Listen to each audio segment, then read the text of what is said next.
I want to welcome everybody to the first inaugural Pastola for Pediatricians conference. This is going to go from, around 8 o'clock, which is now, until somewhere around 12:30. We want to get you guys out of here so you can either get to clinic if you have clinic this afternoon or at least lunch. So we want to thank the Pastola board for allowing us to do this. This has been a labor of love for us.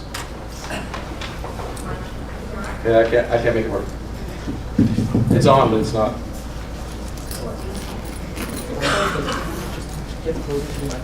Do you think that is? Well, that's up. So we want to thank the Pastola board for allowing us to do this. This is kind of a labor of love for my division over the past 2 years. We've been trying to generate something like this because it just felt a good time for us as we grew from 4 endocrinologists to 8, that we reach out to our pediatrician colleagues and kind of touch base on a few topics that are important to them in clinical practice, give them some pointers, or at least from our perspective, what are good approaches to common endocrine issues. We started this 2 years ago. Pastola approved it about 15 months ago. We put it up for people to start signing up, and at about January 1st this year, we had about 7 people. Which was a little disappointing to us. We were kind of disheartened and said, well, maybe we shouldn't do this. I mentioned it to Greg Sharp and Rick Barr and some of the other division chiefs at Arkansas Children's. We put the word out with all of our other colleagues, and we went from 7, which today our last sign-up rate was 58. So I was very impressed and very grateful and thankful for the initiative that people took to help us out. A few housekeeping items. I have to write them down.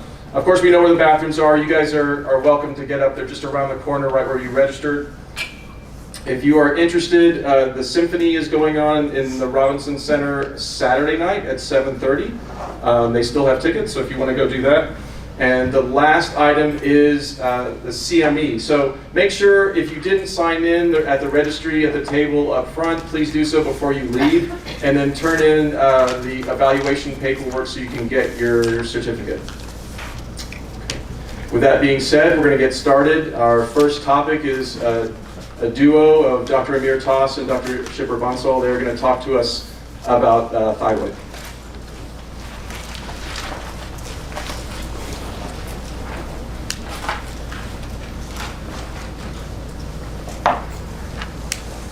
Good morning. Good morning.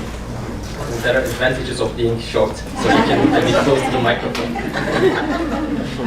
It's exciting to be the first speaker, actually. Thank you all for being here.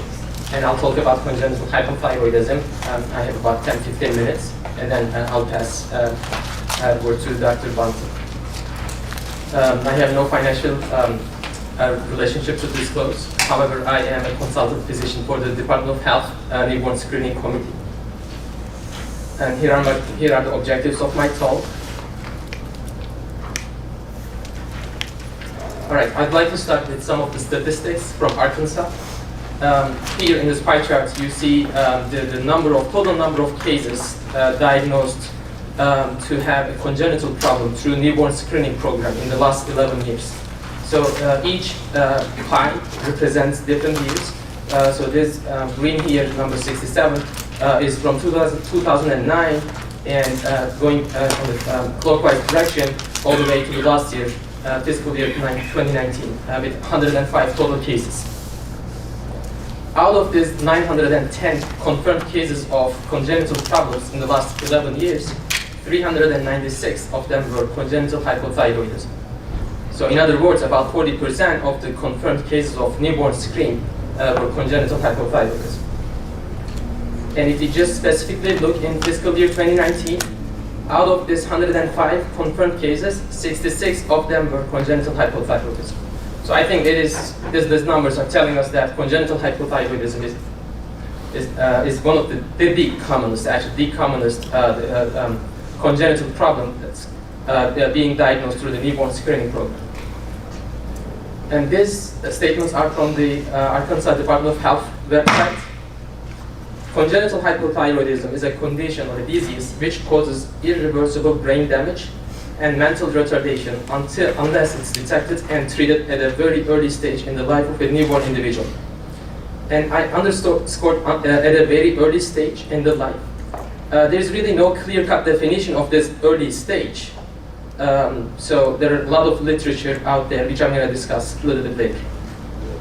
And CH, congenital hypothyroidism, is one of the most common preventable causes of mental retardation. Thyroid hormone is essential for many metabolic functions, but it is essential especially for the normal growth and development of the fetus and the newborn babies as well as toddlers. And besides that, thyroid hormone has some other functions as listed in the slide. So here are the clinical manifestations of an established congenital hypothyroidism disease. Well, most of these babies are often described as good babies just because they don't cry. They rarely cry. They sleep most of the time, and they may or may not have any signs or symptoms of congenital hypothyroidism at birth.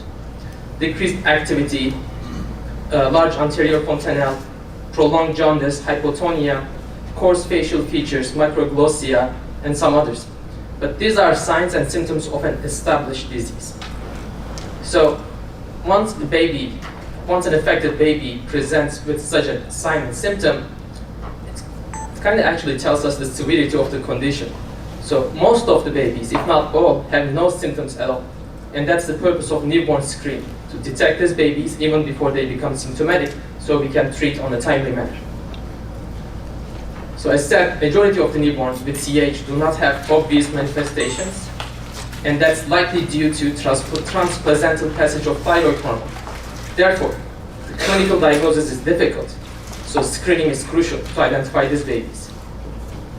And obviously, the late diagnosis puts the brain of the newborn babies at risk for injury from hypothyroidism.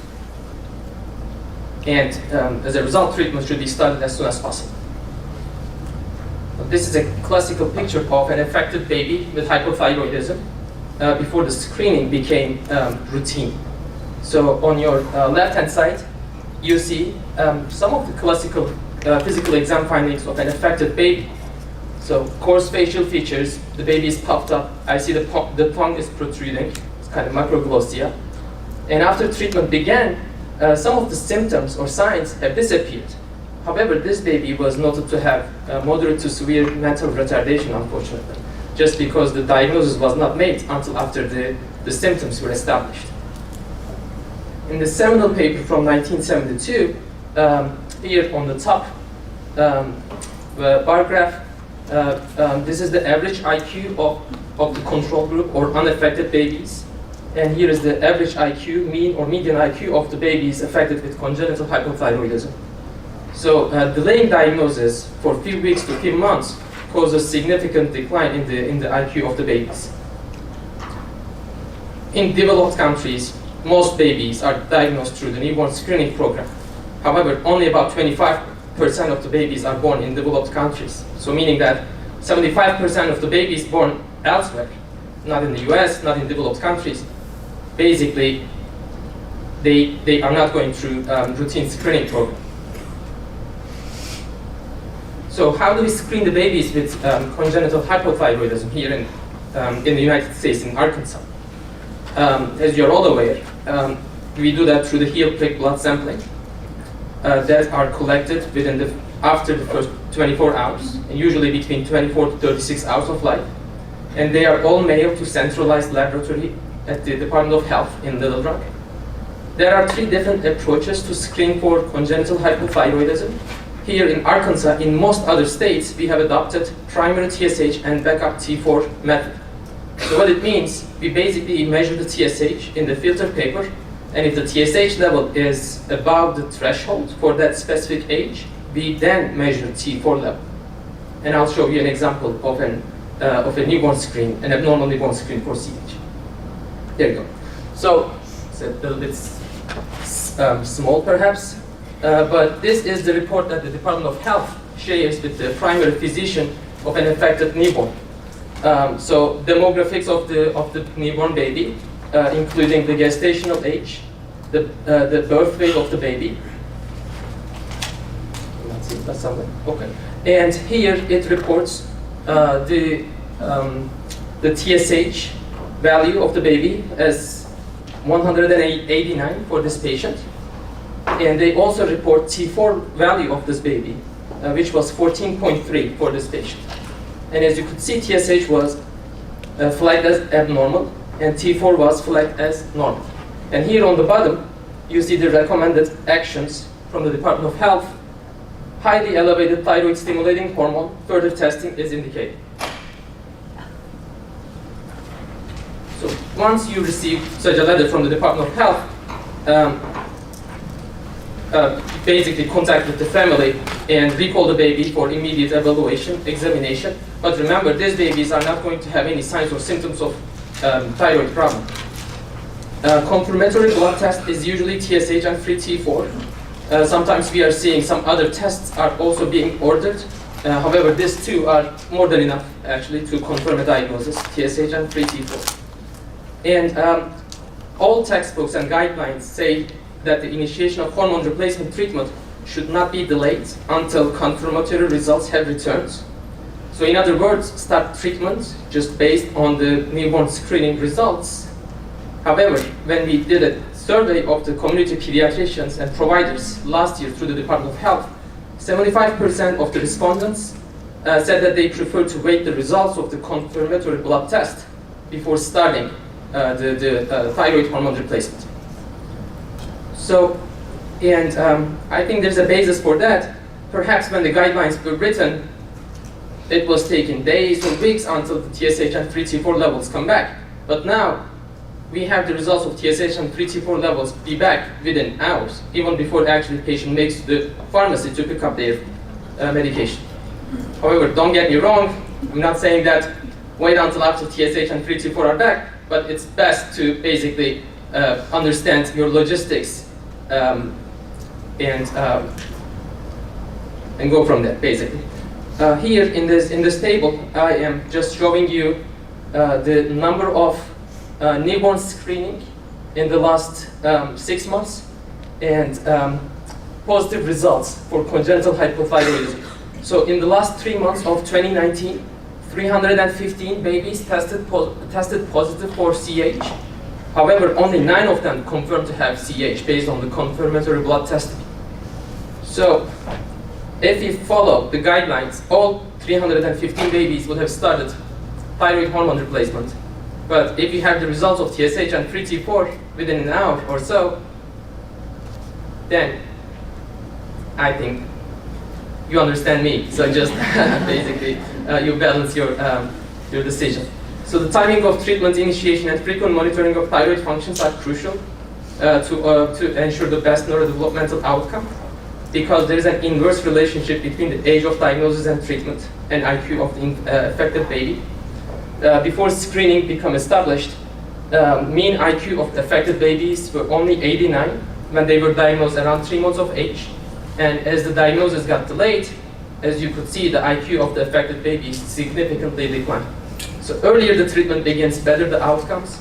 And in general, we would like the baby to start treatment within 3 weeks of birth.